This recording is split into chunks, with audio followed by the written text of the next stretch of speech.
Muy buenas tardes a todos. Muchísimas gracias por unirse el día de hoy a este webinar del Instituto de Nutrición de Centroamérica y Panamá, auspiciado también por la Universidad de Drexel. Vamos a dar inicio en estos momentos. Solo estamos dando algo de tiempo para que más personas puedan conectarse. Así que muchas gracias. Y bueno, si nos visitan de otros países o de Guatemala, por favor, háganoslo saber en el chat, el país y la institución eh, en donde ustedes se encuentran.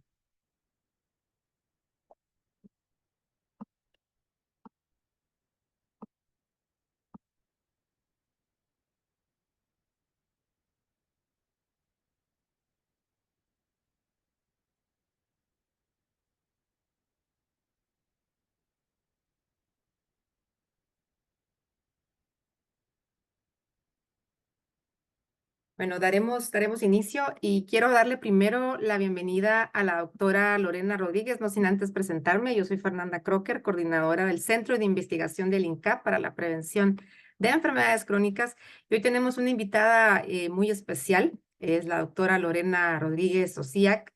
Ella actualmente es la directora de la Escuela de Salud Pública de la Universidad de Chile. Ella es médico cirujano con amplia experiencia en política pública, en nutrición, en pediatría también, y ha sido también gestora de políticas públicas en el área de nutrición y alimentación en Chile.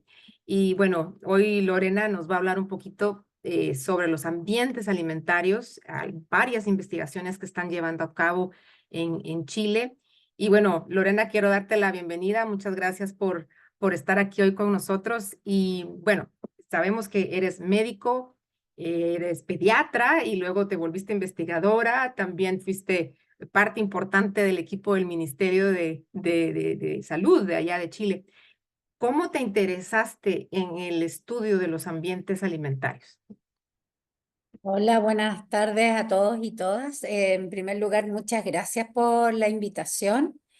Eh, bueno, esa pregunta, cómo salté de los niños a los ambientes alimentarios, fue, bueno, una cuestión medio entre casual y después de mucho interés. Yo trabajé en toda mi primera etapa como pediatra en un hospital público en Chile y me interesé por los temas de nutrición más bien clínicos. Y entonces realicé mi magíster en nutrición en el INTA de la Universidad de Chile. Y cuando volví al hospital a aplicar todo el conocimiento, llevaba como, no sé, un año, 2 años en el hospital, y ocurre un evento en el Ministerio de Salud y el equipo de nutrición queda desprovisto de gente y entonces llaman a dos personas, a Tito Pizarro, que a lo mejor ustedes conocerán también, y a mí, y nos fuimos con unas poquitas horas al Ministerio de Salud a tratar de arreglar ese embrollo y en pocos días ya estábamos con jornada completa en el Ministerio de Salud y nos quedamos ahí por 15 años. Y entonces en este cambio tan brusco de perspectiva de mi trabajo, me empecé a involucrar con el tema de determinantes sociales y de ambientes alimentarios, como buscando las causas de las causas de los problemas de nutrición. Y bueno, me enamoré de la salud poblacional, así es que nunca más volví a mi querido hospital. Y luego que salí del Ministerio de Salud, entonces volví al mundo académico a dedicarme a temas de investigación en nutrición y alimentación con una perspectiva poblacional. Eso es como, en resumen, la historia. Sí, bueno, realmente ha sido una gran hoja de vida la que tú tienes, una gran experiencia y hoy nos vas a trasladar un poco de ese conocimiento que tú tienes. Y si ustedes quieren saber más sobre la hoja de vida de Lorena, hemos dejado en el chat un documento donde ustedes pueden también leer toda esa experiencia que trae Lorena el día de hoy. Así que sin más preámbulo, pues es todo tuyo el micrófono, puedes compartir tu pantalla y al final de la exponencia vamos a tener un espacio para preguntas y respuestas. Invitamos a todos los presentes que pueden hacer sus preguntas de forma escrita en la caja que ven debajo de sus pantallas que dice Q&A, preguntas y respuestas. Pueden hacerlas por ahí y vamos a leerlas después de la ponencia de Lorena. Muchísimas gracias. Adelante. Sí, gracias Fernanda. Bueno, lo que he preparado tiene un poco que ver justamente con esta pregunta que me hacía al inicio Fernanda: ¿qué es lo que inspira el trabajo en el que estoy hoy día? Y un poquitito sobre algunos resultados. El tiempo no es mucho. Si alguno o alguna de ustedes quiere después escribirme, por supuesto estaré encantada de interactuar. Y también, por supuesto, esta presentación se la haré llegar a Fernanda para que la pueda compartir. Bueno, hoy día, además de dedicarme a temas de investigación, estoy además de directora de la Escuela de Salud Pública de la Universidad de Chile, con lo cual tengo que reconocer que los temas de investigación de repente son en los horarios que puedo. Pero bueno, afortunadamente tengo un equipo súper activo con el que se trabaja muy bien. Y estoy coordinando un grupo que llamamos GETOP, un grupo transdisciplinario que lo que estudia, pero también transfiere, es una perspectiva de la obesidad poblacional. Ahí está nuestra página web por si nos quieren visitar, y nuestras redes sociales. Tenemos también un canal de YouTube.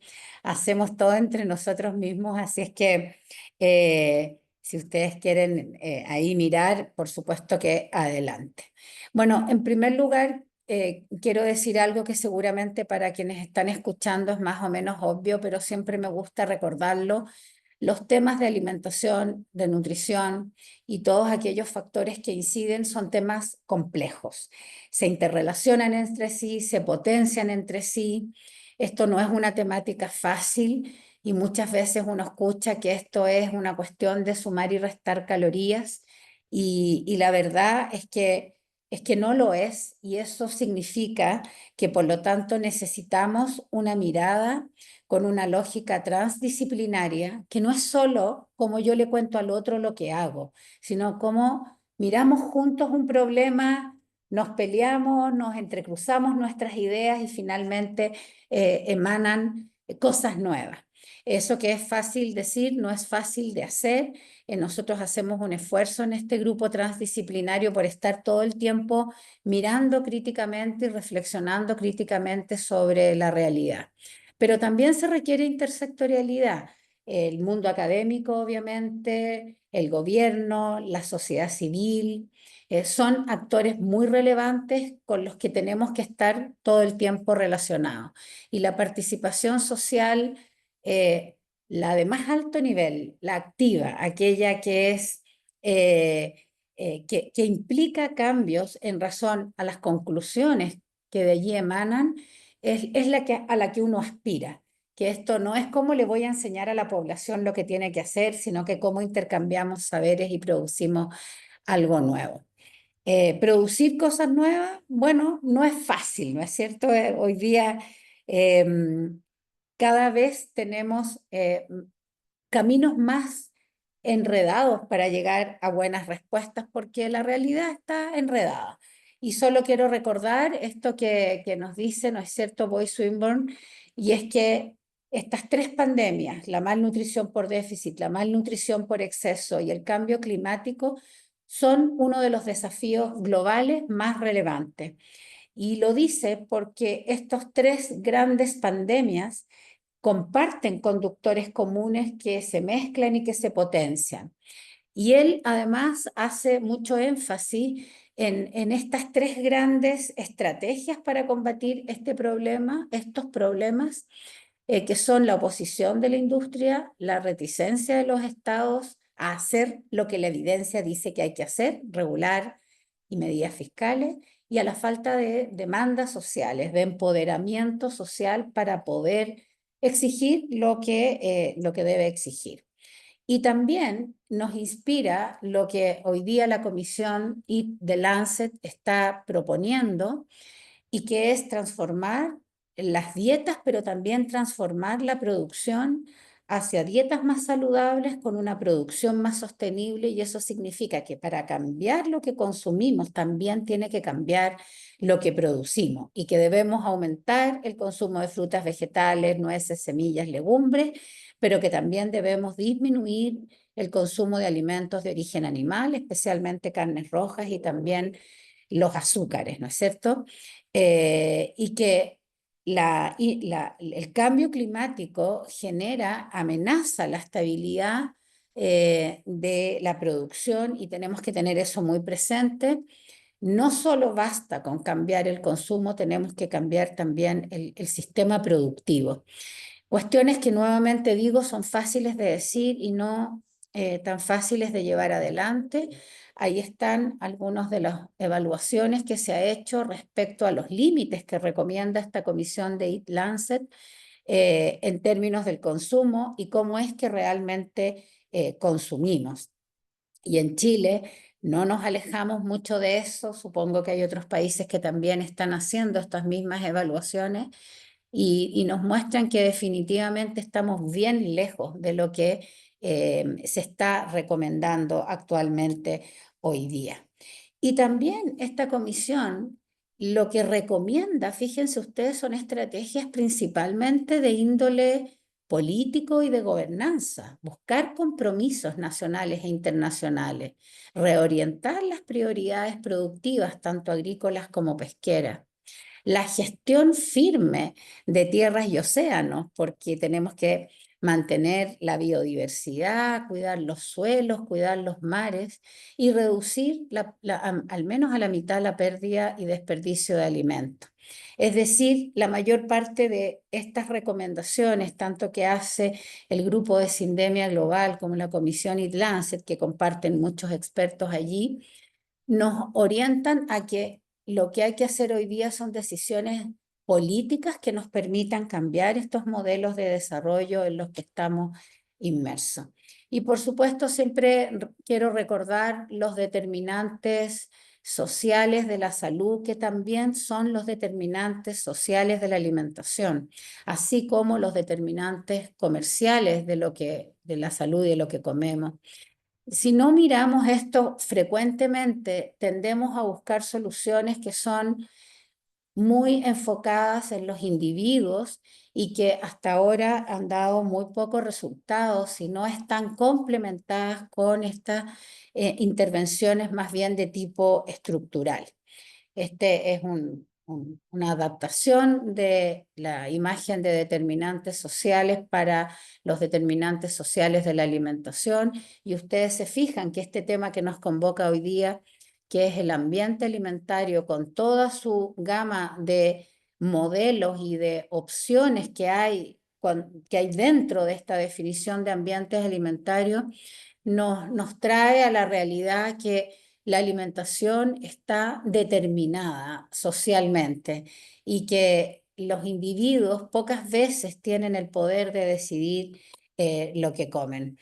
Bueno, cuando nace este grupo transdisciplinario se basa en los horrorosos resultados que tenemos en nuestro país respecto a obesidad, a la obesidad como causa de muerte, a la mala alimentación. 95% de la población en Chile requiere algún cambio en su dieta mayor o menor y a los costos que esto significa para Chile. Hay muchos otros países de Latinoamérica que tienen estas mismas cifras y cuando uno mira la realidad de nuestra región, la verdad es que compartimos lamentablemente los malos resultados. Y siempre pongo este esquema, quienes me conocen ya estarán medio aburridos de esto, pero el enfoque que nosotros al menos le estamos dando en Chile a estos problemas es un enfoque que tiene dos componentes. Un componente muy relevante que es el componente estructural, tanto en las causas como en las estrategias, por lo tanto, para abordarlo, y un componente individual que debemos facilitarlo a través de este componente estructural. Los individuos se saben el discurso, se saben la lección, ya la aprendieron, pero tienen demasiadas barreras para llevar adelante esta decisión. Y esa pendiente ahí, como este individuo tratando de empujar esa gran piedra por una colina muy empinada, puede ser menos esforzada si la política pública disminuye esa pendiente dándole algunas facilidades.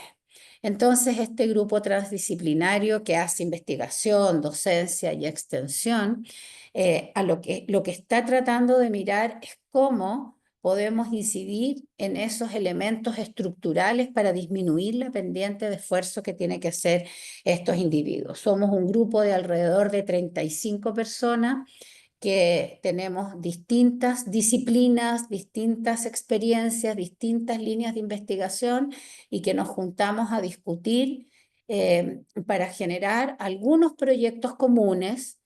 Algunos siguen con sus proyectos individuales, pero también algunos proyectos colectivos, donde pongamos el know-how de las distintas disciplinas a disposición de una mirada más colectiva. Este es el esquema que nos inspira siempre y entendiendo que la obesidad tiene componentes políticos, sociales, biomédicos, de las ciencias básicas, de las ciencias agronómicas y otros, ¿ah? Cada día agregamos ahí uno nuevo.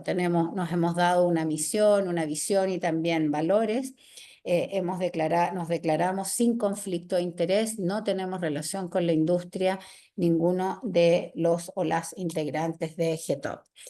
Y por otro lado, la mayor parte de nuestros estudios se inspiran en este modelo, que puede ser cualquier modelo, pero no son muy distintos. Quizás los dibujos son distintos, pero los conceptos los mismos. Pero este es el modelo de ambientes alimentarios declarado para Chile, que ahora además lo estamos estudiando para ver si lo podemos mejorar, complementar, y que ubica a este individuo y su red social al centro de un conjunto de ambientes que tensionan lo que estos individuos y estas comunidades consumen, donde está el ambiente doméstico, el hogar, donde está el ambiente organizacional, el lugar de trabajo-estudio, el ambiente de espacio público, ¿no es cierto?, donde nos movemos diariamente, el ambiente de restauración o de comida elaborada, donde consumimos cuando estamos en el trabajo o en los estudios, y un ambiente de abastecimiento que abastece todos estos otros ambientes donde están los supermercados, las ferias libres, los mercados de abasto, los lugares donde se venden almacenes pequeños o grandes, pero a su vez estos 5 ambientes dependen de las decisiones macropolíticas y macroeconómicas que los países toman, en este caso Chile, y la tensión permanente con la industria que está siendo regulada, pero que además está peleando por sus derechos y sus intereses. Además, en un sistema alimentario que es multicomponente y que, por supuesto, la cultura alimentaria de cada país o de cada comunidad tiene su rol también. Entonces, cuando hacemos investigación, normalmente decimos ya, ¿qué ambiente vamos a estudiar ahora o cómo vamos a estudiar la relación entre los ambientes? Porque estos ambientes no son ambientes estancos, son ambientes que se mezclan, que se relacionan entre sí. Por otro lado, Chile tiene declarada una política nacional de alimentación y nutrición que tiene estos 8 componentes y en cada componente hay acciones que se están realizando.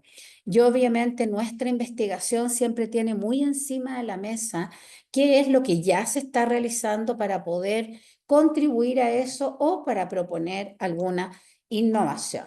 Entonces, nuestro GETOP, nuestro grupo transdisciplinario, tiene múltiples actividades, publicaciones, docencia, extensión, administración, y de lo que les voy a contar hoy día un poco es de nuestra investigación. No se asusten que no les voy a contar de todas esas porque son demasiadas. Afortunadamente hemos ido conformando varios grupos y tenemos la posibilidad de tener varias postulaciones, algunas más territoriales, otras más de extensión y algunas más de índole académico. Una de las cosas que hicimos hace ya un par de años, en el 2021, fue revisar todo lo que Chile había hecho en los últimos años en alimentación y nutrición para tener claro nuestro panorama de política pública. Y ahí están en verde las políticas que van más orientadas al exceso de peso y en rojo las que están más orientadas al déficit. Y como ustedes obviamente ven ahí, eso ha ido cambiando y demuestra la transición nutricional que tenemos en nuestro país. Chile no tiene el derecho a la alimentación en su constitución, muchos países de la región sí lo tienen, y lo intentamos poner cuando hubo un proceso constitucional que lamentablemente fracasó, así que hoy día estamos impulsando una ley sobre el derecho a la alimentación, que tengo que reconocer que no ha tenido mucha urgencia ni velocidad, siempre hay otras cosas que tienen más urgencia, pero bueno, ahí está para la disquisición. Chile tiene además programas alimentarios que son para niños, para mujeres en etapa de gestación, para adultos mayores y para algunos grupos especiales como alérgicos o personas con enfermedades metabólicas.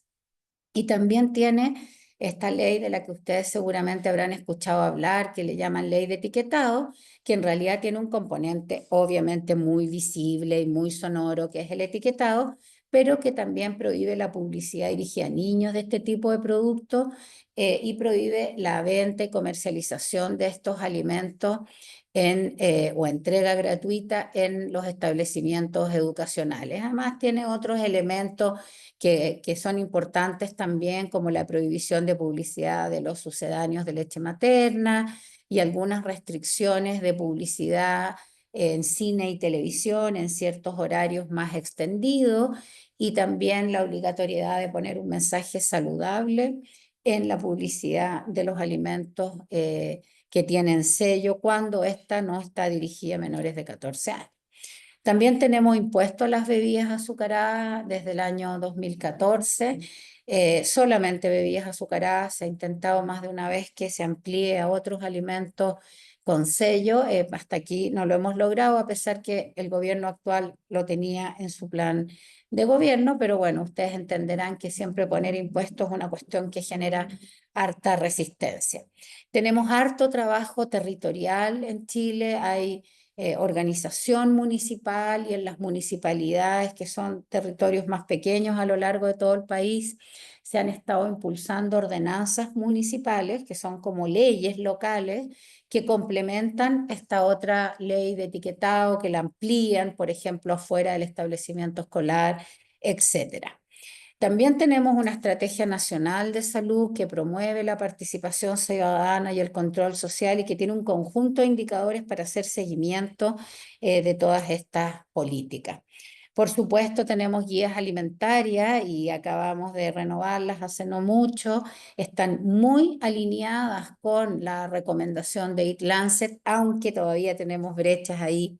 En Chile la leche es como venerada, y entonces muy difícil bajar la recomendación de lácteos, pero bueno, hemos ido avanzando y tenemos guía de todo lo que ustedes quieran y programas en atención primaria para abordar estos problemas. Sin embargo, muchas de estas cuestiones pasan por un enfoque muy individual, y como les decía antes, mientras no hayan cambios estructurales está difícil. Ahí en las escuelas también tenemos programas, en atención primaria tenemos diversos tipos de programas también. Esto es solamente para ponerlo como en el contexto. Tenemos una ley que tiene un nombre que va justo al contrario de lo que les había dicho de lo individual versus lo más poblacional, que se llama Elige Vivir Sano, que lo que realmente dice es que los sectores se tienen que coordinar. Y eso está bien, si el problema es que el nombre dice otra cosa. Y tenemos una estrategia de soberanía para la seguridad alimentaria que es bien interesante, pero que su plan de acción, ejecución de esta estrategia ha sido bastante lenta, porque es compleja, porque justamente toca esas aristas que son muy políticas y que tienen mucha oposición de parte de los sectores más del área económica. Ahí están algunas de las cosas que se han hecho en eso. Y bueno, en GETOP, nuestro foco de investigación ha estado principalmente en ambiente alimentario. Ahí tenemos un estudio sobre ambiente alimentario doméstico, otro sobre instrumentos para evaluar la percepción de los ambientes alimentarios. Tenemos estudios y proyectos con los feriantes, que son los principales abastecedores de frutas y verduras en el país. Tenemos también trabajo con las mujeres que son recolectoras de algas a la orilla del mar.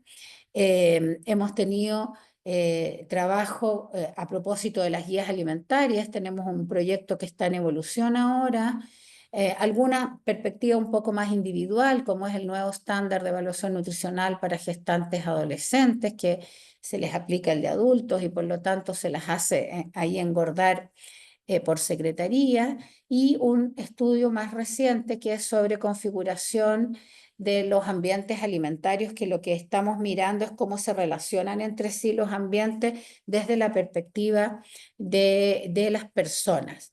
Y uno que me faltó, porque hace poquito que lo adjudicamos, que tiene que ver con mujeres, obesidad y actividad física, que va también en la línea de ir mirando estas barreras para abordar los factores que producen obesidad en forma directa. Ahora les voy a contar respecto a 3 proyectos que tienen algunos resultados que pueden ser de interés a propósito del título de esta sesión.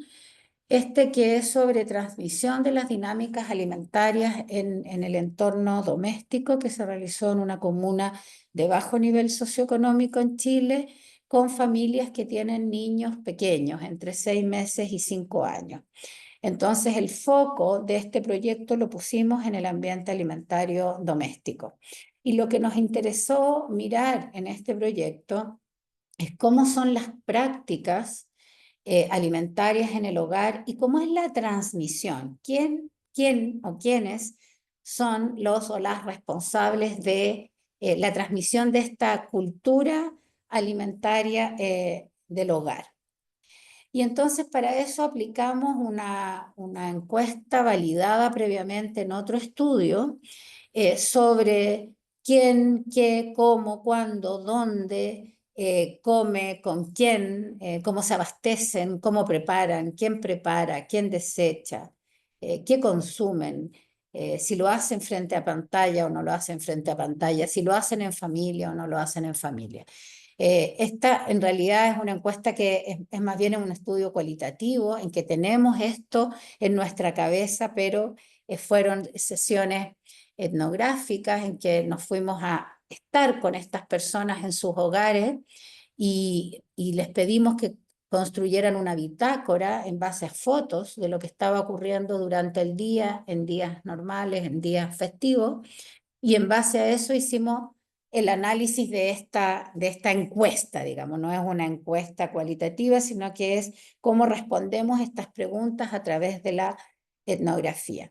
Y les voy a contar algunos de los resultados como que yo considero más interesantes, y es que uno en realidad no se imagina realmente cómo vive la gente hasta que no está allí, y aunque se lo hayan contado, vivenciarlo es completamente distinto, y estas son las mismas personas que llegan luego a atenderse en un centro de atención primaria y le damos un conjunto de indicaciones que no tienen nada que ver con sus vidas y que obviamente entonces no da ningún resultado.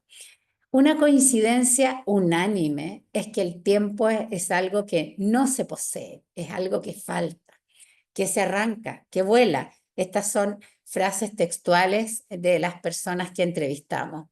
Y como ven ustedes, los espacios de comida no es que sea un espacio con una mesa muy linda y una familia comiendo.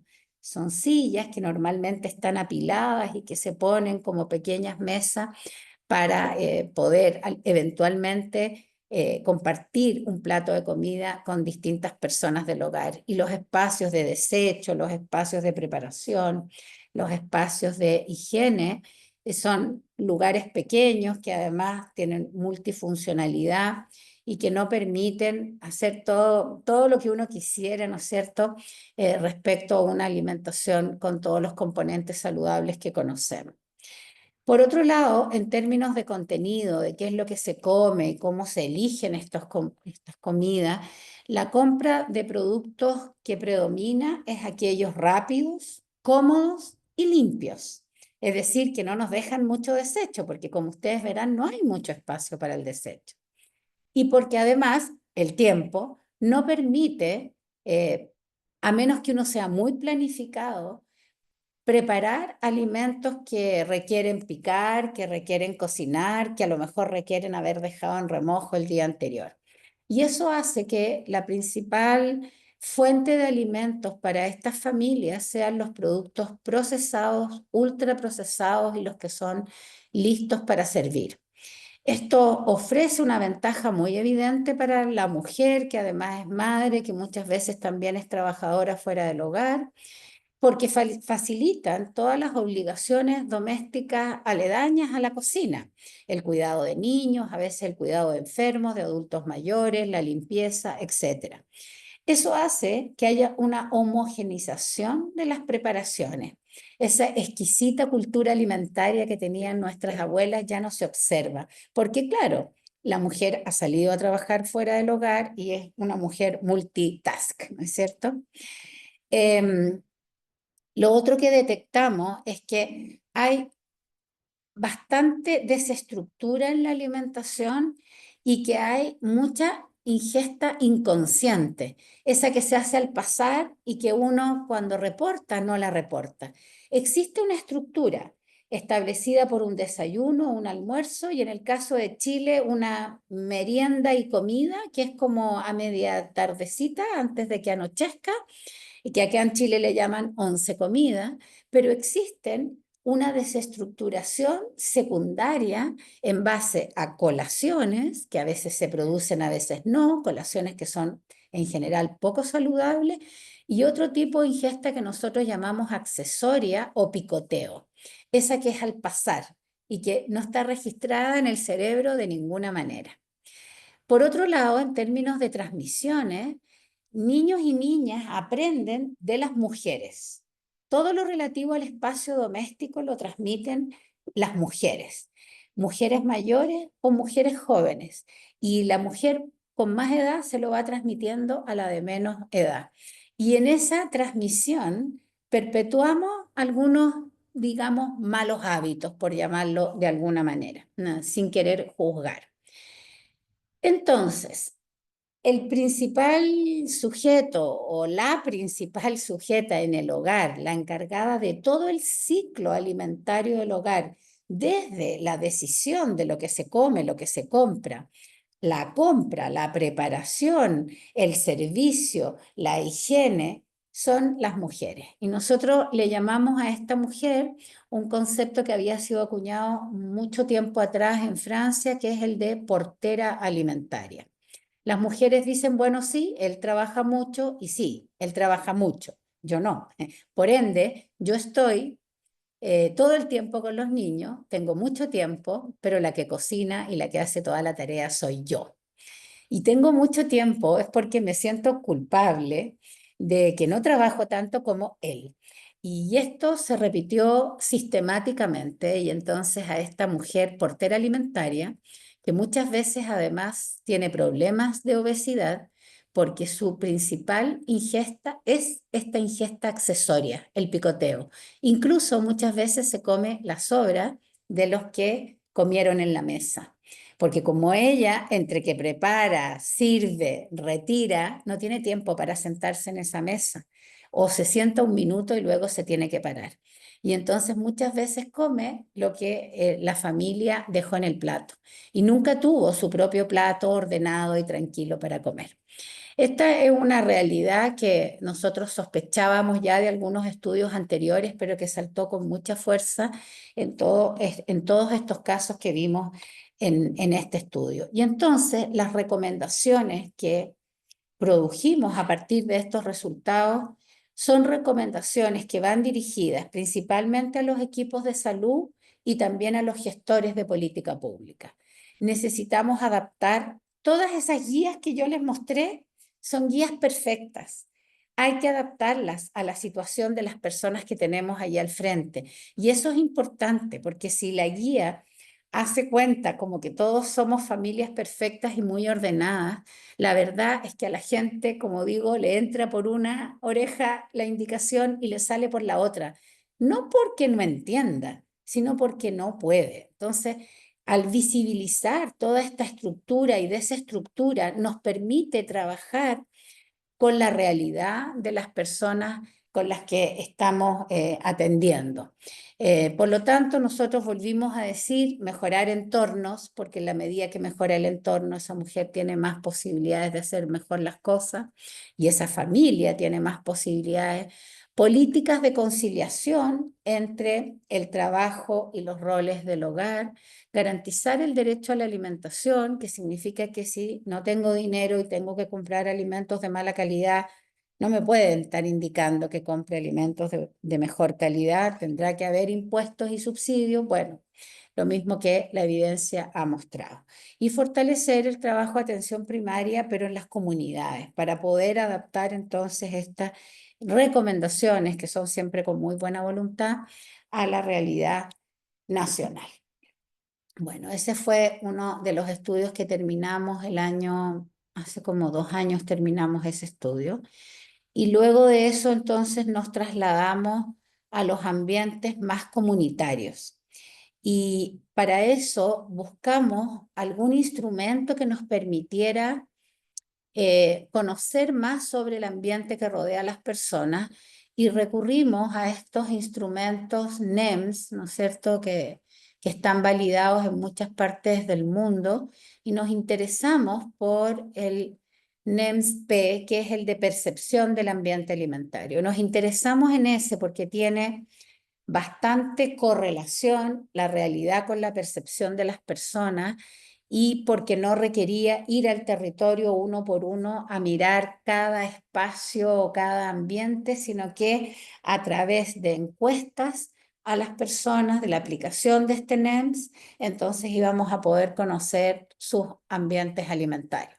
Para eso lo primero que hicimos fue hacer todo el proceso de adaptación y validación de este instrumento a Chile, que fue un proceso bien interesante. La verdad es que el instrumento en general, diría yo que sufrió, no sé, un 20% de cambio, no es un gran cambio, a lo mejor en el lenguaje, más bien en eso, lo probamos, funcionó bastante bien.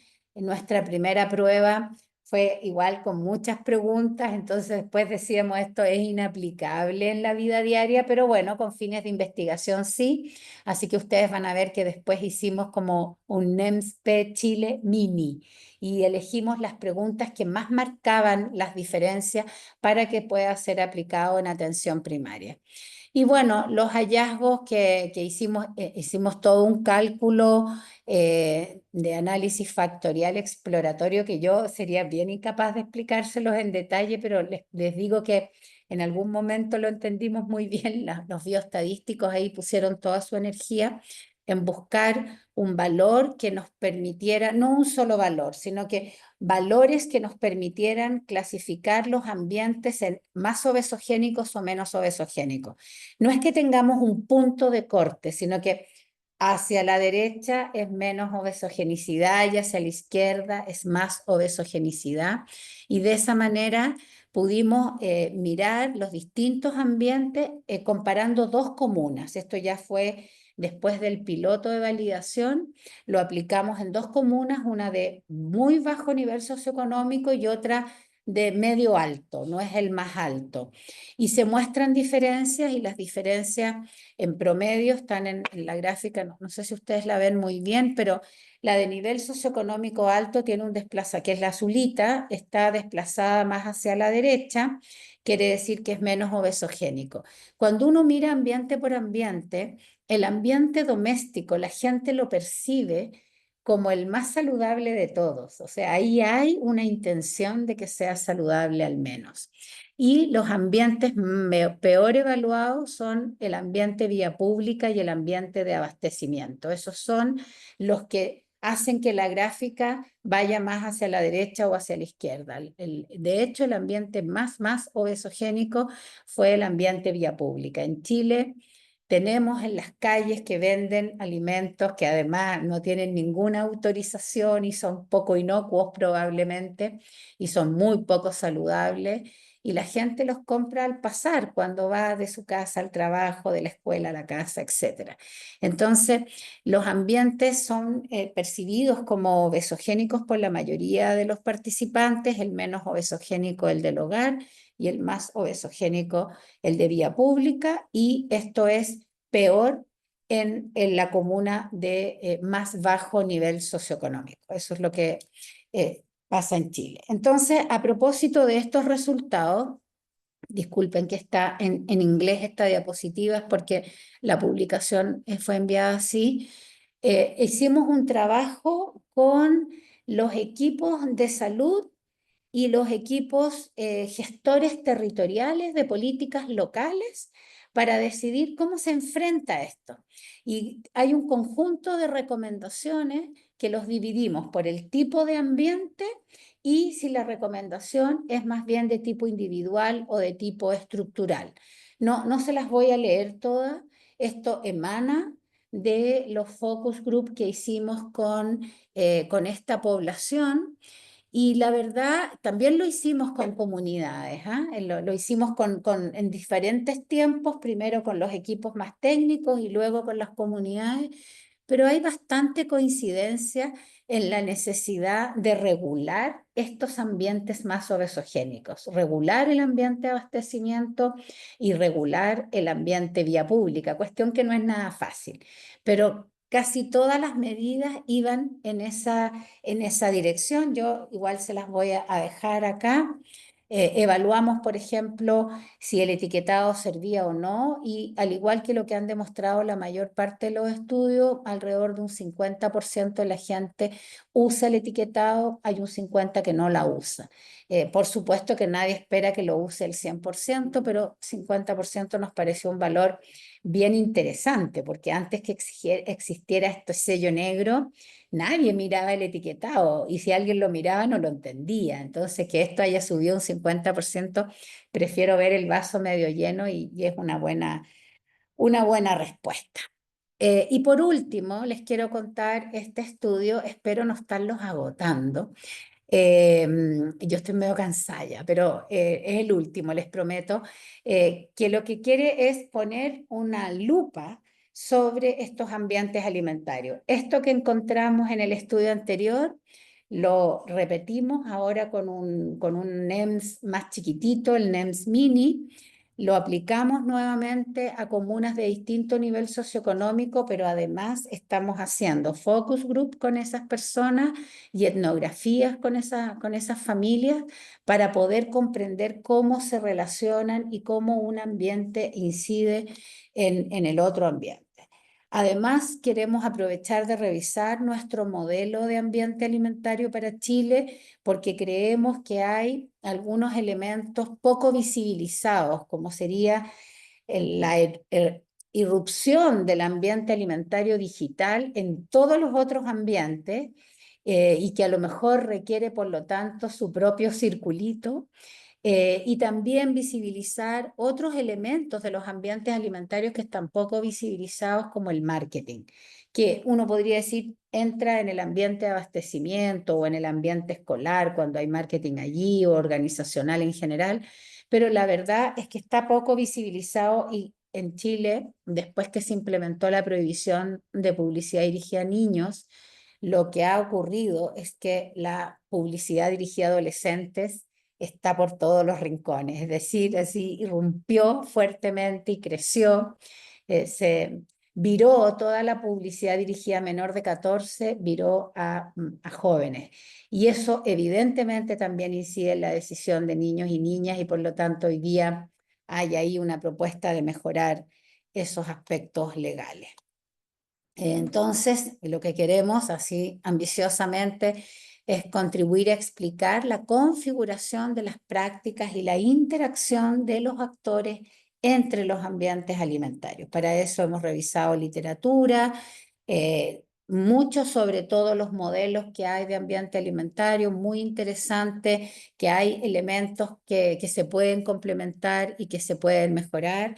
Aplicamos este NEMS en hogares de comunas según pobreza multidimensional a comunas más y menos pobres. Generamos grupos de discusión, focus group y también estamos ahora en la etapa de la etnografía y nuestra etapa final va a ser triangular todos estos datos que todavía no hemos llegado a esa etapa difícil. No me voy a detener mucho en lo de la revisión bibliográfica, pero sí decirles que Brasil y Chile, de lo que está publicado, son de los que más investigan en Latinoamérica México también ha estado avanzando muy fuertemente en eso y por lo tanto hicimos ahí una alianza con algunas investigadoras de Brasil para compartir resultados y para pensar en conjunto las mejores formas que tenemos de darle este enfoque. Entonces, bueno, hicimos este NEMS más pequeño, que también lo validamos con aquellos elementos de el estudio anterior que eran como los más destacados y los que explicaban mejor las diferencias entre un ambiente y otro y entre una comuna más pobre y otra menos pobre. Ahí está la información, las características de nuestra muestra y algunos de los resultados preliminares que tenemos, porque este estudio todavía está en curso. Y bueno, nosotros pensábamos que todos los alimentos de más mala calidad nutricional iban a predominar en los ambientes más pobres. Ahí la comuna de Conchalí es la más pobre y la de Ñuñoa es la más rica. Disculpen que no cambié esa diapositiva para que ustedes lo entiendan, pero se los voy a ir recordando. Y la verdad es que hay algunos alimentos no saludables que son de más alto costo. Y entonces esos evidentemente están más presentes en la comuna más rica. Y uno hubiera dicho, ah, pero este es un alimento con 3 sellos, seguro que va a estar más presente en la comuna más pobre. Y eso es así siempre y cuando el precio acompañe esos sellos. Cuando los sellos acompañan alimentos de más alto costo, estos predominan en las comunas de más alto nivel socioeconómico.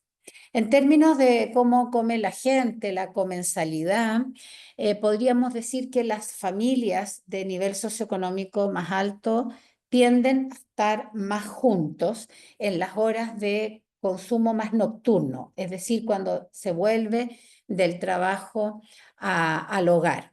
Y eso es bien característico. Y en términos de la exposición a pantallas, bueno, hay que decir que todo el mundo se expone a pantallas, independiente del nivel socioeconómico, y que la hora de mayor exposición normalmente son las horas de la noche también, cuando la familia está junta y comparte su comida. Y es más o menos igual entre las distintas comunas, no hay una diferencia muy importante. Aquí creo que hay un elemento relevante y es que la gente de la comuna de nivel socioeconómico más alto tiende a adquirir sus alimentos más bien en los supermercados y las de nivel socioeconómico más bajo claramente lo adquieren en las ferias libres, que son espacios de alimentación donde los alimentos son de más bajo costo. Entonces, que nuevamente aquí el costo de los alimentos determina bastante dónde compra la gente. En términos de interacción con el marketing, si la gente se fija o no se fija, la verdad es que la mayoría dice como que no se fijan mucho, salvo cuando la publicidad está en las cajas. La caja es el lugar donde voy a pagar y donde uno a veces tiene ahí un estanco, hay una fila para pagar. Entonces, muy importantemente, la gente dice que se fija y que la publicidad, la mayoría, es de alimentos poco saludables. Y eso ha sido muy característico en Chile, que mientras uno está en la fila de pagar, empieza a echar cosas en la bolsa o en el carro que no había ni pensado comprar, pero que están ahí muy disponibles y normalmente a un costo bastante bajo. Otra pregunta que hicimos fue respecto de la influencia de los sellos, y aquí, como ya les decía, eh, vamos a mirarlo desde los que no influye. Tanto en la comuna pobre como en la más rica, alrededor de 1/3 de las personas dice que no influye el sello. Yo lo miro positivamente, un 70% algo le influye. Eso quiere decir, es mejor que incluso el resultado que se había hecho en otros estudios, en el mismo nuestro anterior, que era un 50%, aquí un 70% dice que influye de alguna manera. Y solo un 25-27% dice que le es absolutamente indiferente, independiente de la comuna. Pero si uno suma el no debería comprarlo o debería comprarlo menos, ustedes se dan cuenta que es sobre un 40% entre no lo compro o debería comprar menos veces o menos cantidad. Y eso es bien interesante porque entonces el sello de alguna manera está orientando la compra. No quiere decir que a propósito de esto la obesidad vaya a bajar de un día para otro, pero es interesante que después de tantos años de implementada esta ley, en que muchos decían que el sello se iba a invisibilizar, todavía la gente lo tiene muy en consideración al momento de comprar. Y ahora les voy a mostrar las últimas diapositivas que tienen que ver con este nivel de obesogenicidad del ambiente. No sabíamos bien cómo ponerlo en español esa palabra, recordándoles que los valores más negativos hablan de ambientes más obesogénicos. Y lo que vemos nuevamente es que el ambiente doméstico en general la gente lo considera saludable. Y eso también tiene que ver con el discurso aprendido. Puede ser eso, todavía no estamos muy bien seguros, pero la gente lo percibe como saludable. El ambiente de restauración, aquellos lugares donde uno come cuando no come en su casa, es bastante variable. Ahí tiene el promedio, está más o menos cerca a cero, es decir, ni muy mucho ni muy poco en términos de obesogenicidad. Algunos lo consideran más hacia la izquierda, más obesogénico, y otros más a la derecha. No es un dato que nos ayude mucho. En cambio, el ambiente vía pública, si ustedes se fijan, está completamente girado hacia los valores negativos. Nuevamente, en ambas comunas, la gente encuentra que el ambiente vía pública es un ambiente bastante obesogénico. Lo que allí venden no es saludable. El ambiente organizacional depende bastante del tipo de lugar de trabajo o de estudio. En algunos lugares está regulado y hay un gran esfuerzo por hacer las cosas mejor, pero como no es una ley nacional, en otros lugares eso no es tema. Y el ambiente de abastecimiento es considerado más saludable, menos obesogénico en la comuna de más alto nivel socioeconómico y más obesogénico en la comuna de más bajo nivel socioeconómico. Bueno, no es muy distinto a lo que ya habíamos encontrado en el anterior, lo cual son comunas distintas, ¿eh? No son las mismas comunas, pero con características de bordes, una más pobre y otra más rica. Y luego hemos seleccionado y estamos realizando grupos focales para profundizar en estos ambientes alimentarios, en el ambiente de abastecimiento. La conversación fuertemente gira en torno a la necesidad de tener más ferias libres, abiertas en más horarios y donde no hay, que tienen que llegar. En el vía pública, a pesar de que lo que predomina es el discurso de la desconfianza por la falta de higiene, igualmente es un ambiente bien utilizado, entonces es bien raro eso. Y lo otro es que el ambiente digital ha salido por todos lados. No tiene solo que ver con la pandemia, tiene que ver con que hoy día ya se instaló este ambiente como un ambiente muy fuerte. Así es que la literatura en este tema ha ido aumentando, las prácticas son menos saludables en los niveles más bajos y los ambientes también son más obesogénicos en esos espacios. Ya les he dicho bastante ahí cuáles son los ambientes más o menos saludable. Y por supuesto nos queda pendiente la parte de la etnografía, que creemos que va a ser bien interesante para esto que yo les digo, cómo se relacionan unos ambientes con otros, y la etapa de triangulación de la información, que espero que nos dé información también de interés. Creo que me pasé en el tiempo, pero así horrorosamente, pero traté de no marearlos tanto, perdonen. Pero bueno, no sé si hay algunas preguntas, tenemos todavía unos minutitos, o comentarios, o críticas, o sugerencias, lo que quieran. Muchas gracias, Lorena, por esa excelente presentación. Realmente fue muy clara. Y sí, nos quedan algunos minutos para contestar quizás una o dos preguntas.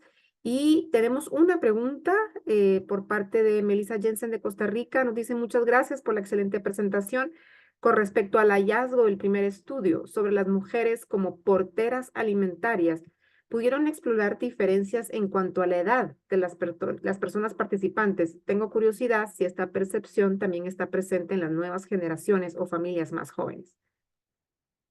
Sí, súper buena pregunta. Tuvimos mujeres de distintas edades y cuando esa mujer es la que lleva el hogar, lo lleva porque es la jefa de ese hogar o porque no hay mujeres mayores que ella, es portera alimentaria independiente de su edad.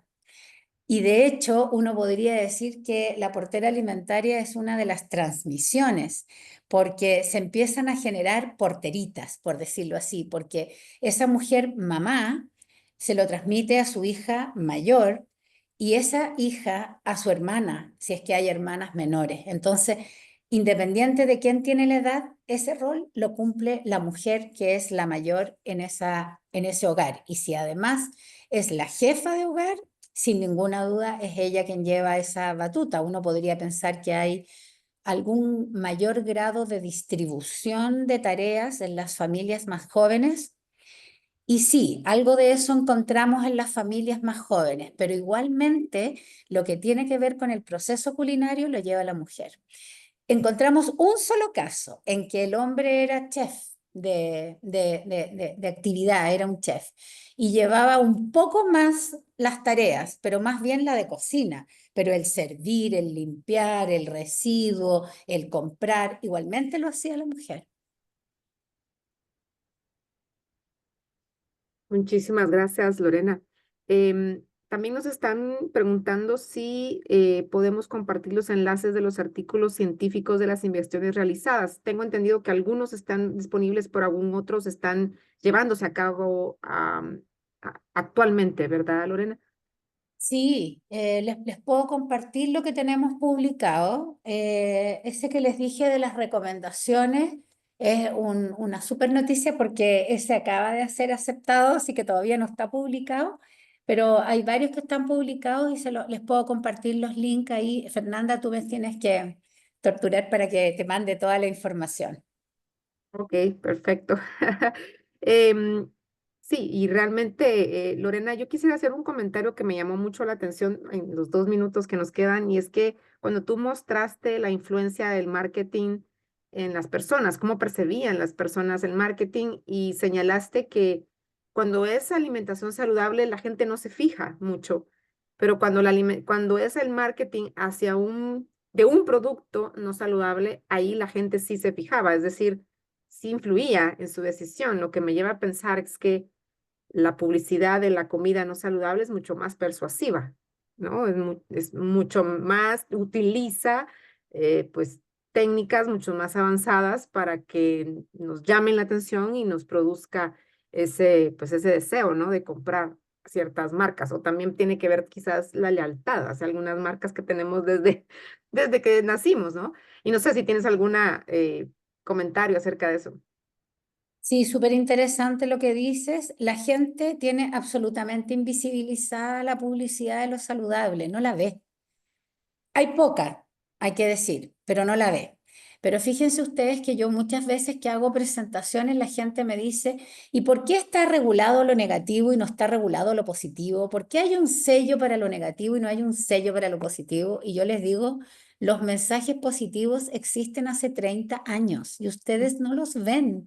Y la gente me lo preguntan los expertos en nutrición. Y yo digo, pero si está regulado, primero que la industria lo usa poco porque hay hartas restricciones para poder usar un mensaje saludable.